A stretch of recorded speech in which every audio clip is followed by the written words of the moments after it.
गुरुजनों एवं भक्तिमय माताओं, माता पिता को चाहिए कि अपने जीवन को सुंदर बनाना चाहिए, क्योंकि उसका प्रभाव केवल माता पिता तक ही नहीं रहता, उनके बच्चों तक भी रहता है।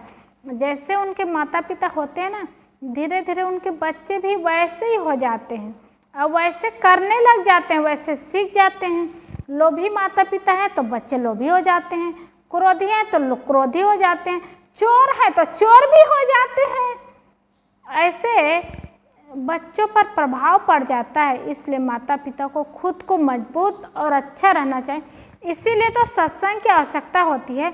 सत्संग में जाए, सत्संग सुने और सेवा करे, धर्म करे, क्योंकि उसका प्रभाव बच्चों पर पड़ेगा। ऐसा क्यों कहते? इसीलिए कि वे माता पिता खुद सत्संगी होंगे तो उनके बच्चे भी सत्संगी होंगे, सत्संग में जाएंगे। और माता पिता लोभी है तो बच्चे कहाँ से सत्संगी होंगे? वो भी लोभी स्वभाव का होगा। एक बताते हैं ना, बनिया का पुत लाभ पर ही गिरता है, एक कहावत बन गई है। मतलब बनिया के मन में लालच होता है, लोभ होता है, तो उनके बच्चे कहाँ से त्यागी होंगे, कहाँ से निर्मोही होंगे? लोभी तो होंगे। इसीलिए जैसे जैसे माता पिता होते हैं वैसे उनके बच्चों पर प्रभाव पड़ जाता है। इसलिए माता पिता बनते हैं उसके पहले ही अपने आप को मजबूत बना लेना चाहिए कि मुझे ऐसे जीवन जीना है, अपने बच्चों को ऐसे बनाना है। और बनिया का पुत्र उदाहरण देते हैं, उनका बेटा घी खरीदने जा रहा था और घी खरीदने जा रहा था, घी खरीद करके आ रहा था। अब गया, घी खरीद करके मार्केट से लेके आया। पहले, अब तो डिब्बा में आता है, प्लास्टिक डिब्बा में, पहले तो मिट्टी के बर्तन में आता था और वैसे ही खरीद करके ला रहे थे, तो मिट्टी के बर्तन में ही खरीद करके ला रहे थे और खरीद करके ला रहे थे, आ रहे थे और सिर में तो घी भरा हुआ था, घी का घड़ा भरा हुआ था और आ रहे थे तो वहीं पर एक का थैला मिल गया। क्या? एक का खजाना मिल गया। और देखे कि असरफी है, इसमें असरफी का थैला है, अब इसको मैं कैसे उठाऊंगा? तो क्या सोचता है, ऐसे उठाऊंगा ना तो लोग आ जाएंगे, देख लेंगे, सब बांट लेंगे। देखिए कैसे दिमाग होता है। तो क्या सोचे, ऐसे में तो सब देख लेंगे, बांट लेंगे, फिर मैं असरफी रख भी नहीं पाऊंगा, थैला भी नहीं रख पाऊंगा। तो क्या किए, वहीं पर वो गिरे जैसे हो गए और गिरे जैसे हो गए तो घी का घड़ा तो गिर गया और फूट गया, तो घी पूरा बह गया और तुरंत थैला जेब में रखा और रोने लगा।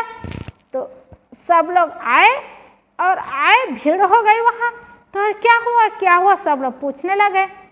तो बनिया के पुत ने कहा, अरे क्या करूं, मैं गिर गया, मेरा पैर लड़खड़ा गया, ये पत्थर से पैर पड़ा और लड़खड़ा गया तो मैं गिर गया। यही कह के चिल्ला चिल्ला करके रोने लगा। तो लोग सही में समझ गए कि सही में पैर लड़खड़ा गया, ये गिर गया और इतना घी बर्बाद हो गया।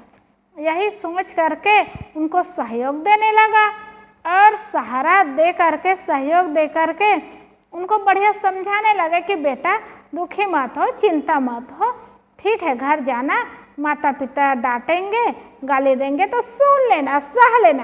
ये सब लोग समझा रहे हैं। अब वो व्यक्ति मन ही मन सोच रहा था, मेरा बर्बाद थोड़े हुआ है, घी बर्बाद हुआ, लेकिन उससे ज़्यादा तो बहुत पैसा मिल गया, खजाना मिल गया। वो मन ही मन भीतर से खुश था। अब वो चलने लगा और वहीं पर एक व्यक्ति था, वो उनके घर जाकर के उनके पिताजी को बताया कि आपके बेटा घी ले करके आ रहे थे और रास्ते में गिर गए तो घी का घड़ा भी फूट गया और वो वहीं पर है और घी का घड़ा फूट गया और बर्बाद हो गया। तो बनिया सोचने लगा, बनिया का पुत्र तो लाभ पर ही गिरता है, जरूर कोई फायदा होगा, लाभ होगा तभी गिरा होगा। और मन में सोच लिया और ऐसे सोच करके मन में निश्चय कर लिया कि लाभ में ही गिरेगा, ऐसे नहीं गिरेगा। और फिर यही सुना और कुछ समय के बाद में उसका बेटा आया तो बनिया पूछने लगे कि बेटा कहाँ गिर गए थे, कैसे गिर गए, क्या हुआ। तो उनका पुत्र था, उनका बेटा था।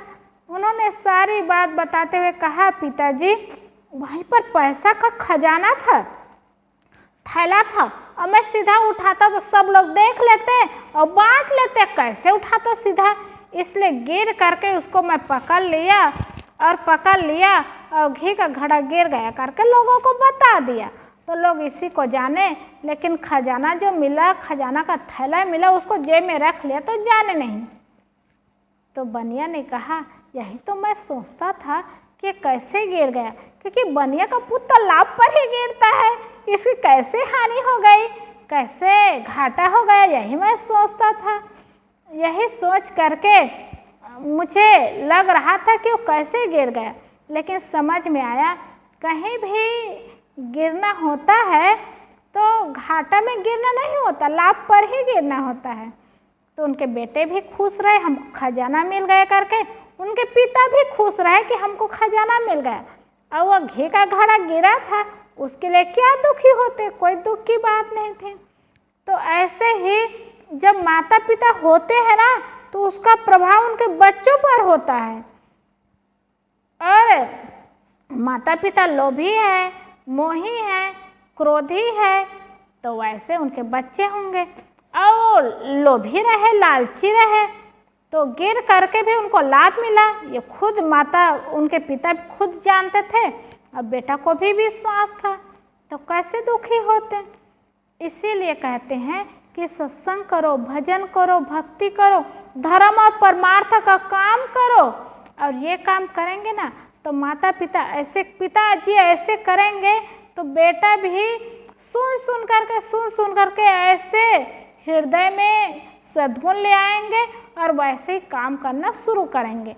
संतों के पास जाएंगे, सेवा भावी होगा और सत्संग करेंगे, मन पवित्र होगा, निर्मल होगा, सारा विकार हट जाएगा और जीवन सुंदर बन जाएगा, पवित्र बन जाएगा, निर्मल बन जाएगा।